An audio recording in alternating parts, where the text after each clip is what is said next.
Detective Norman, can I join you?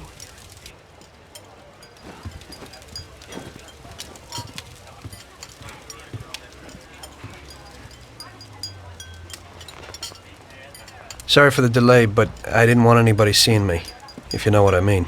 What can I get you, sir? Just a coffee. Coming right up.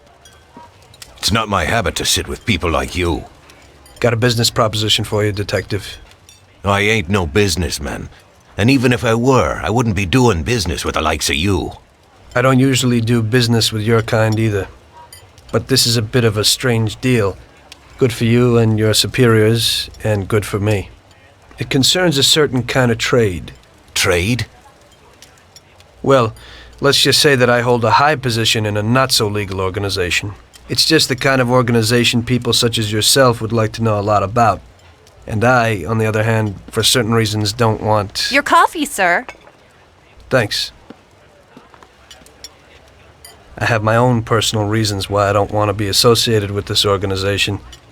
It ain't too easy to leave this kind of business, if you know what I mean.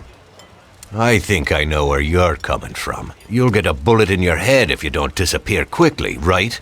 That's not the only reason. Got any kids, Detective? I've got a wife and daughter. I don't want them to have any problems because of me. Yeah, well, I ain't just gonna hand out protection to any wop crook. You should have thought about them kids before, 'cause I... Sure. Listen, I don't want something for nothing. So here's the deal.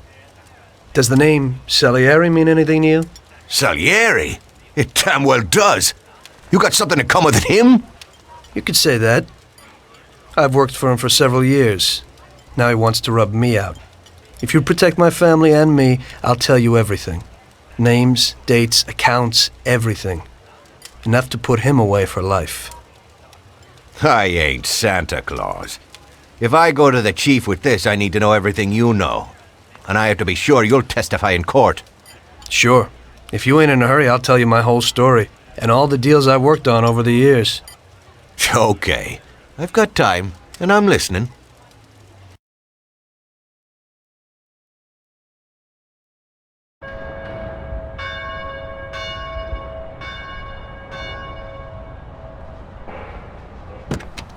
I used to be a taxi driver. Even though I wasn't making much and I worked from dawn to dusk, I was glad to be working.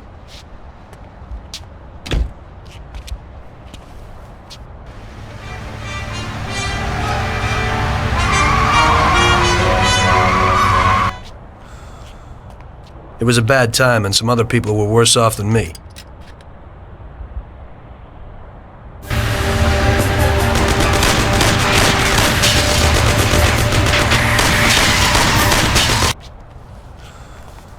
It was that very taxi that drew Salieri's people to me in the first place.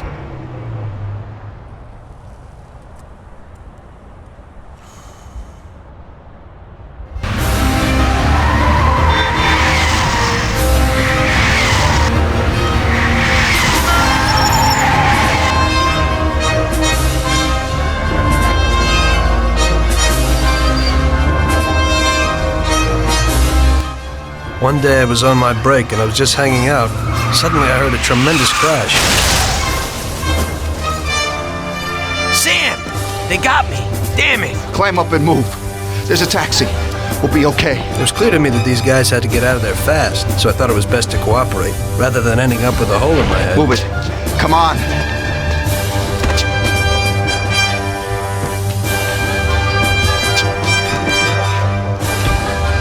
Where to?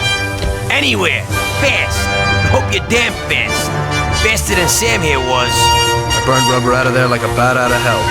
It didn't matter where, just away from those gentlemen who were chasing my new customers. Now listen carefully. We gotta shake these clowns behind us. If you don't do it, then we're done for. That includes you. Step on it, kid.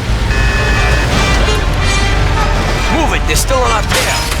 I'm trying, but I ain't used to driving like this. Come on, move it!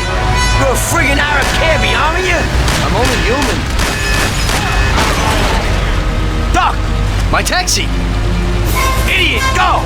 Christ! Driving for the first time today, pal? Duck! Idiot, go!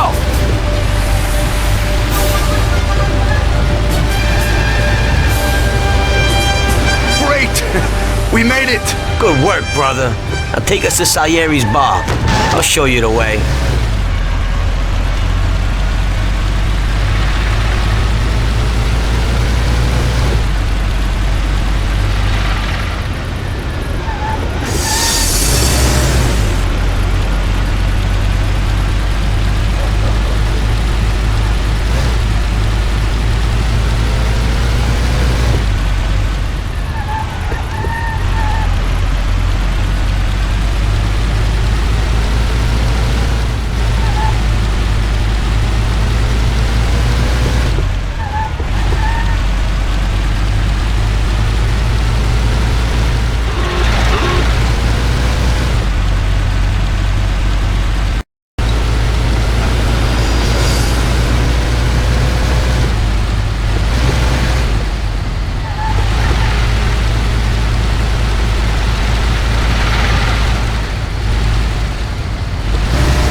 Where do you think you're going?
You ain't lost by chance.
Finally, we're home.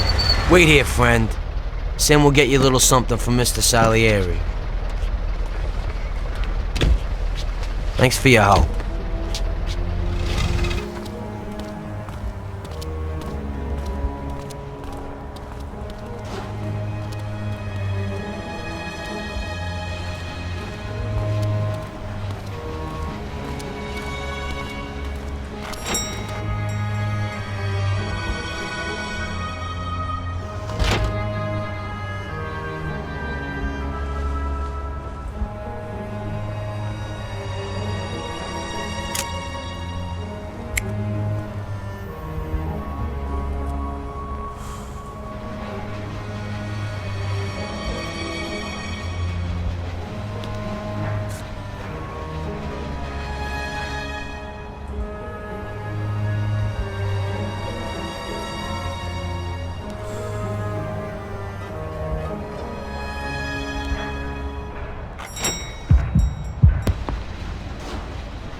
Mr. Salieri would like to thank you as well as myself and Paulie.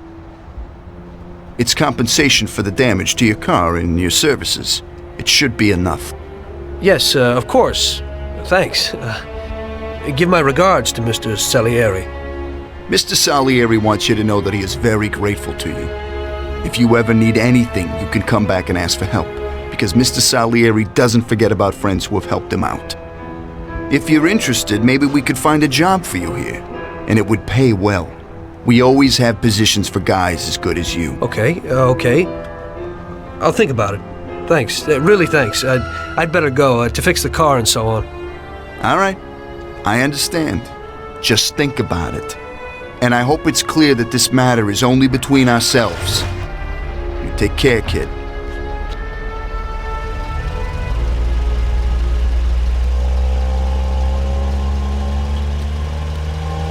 When I opened the envelope, I almost had a heart attack. There was more than it would cost to do the repairs. But I didn't for a minute think about their offer. I didn't want to join some criminals, even if they had all the money in the world. It's better to be poor and alive than rich and dead, right? I was going to get my cab repaired and try to forget it all as soon as possible. As my mother always said, you can never predict what God has in store for you.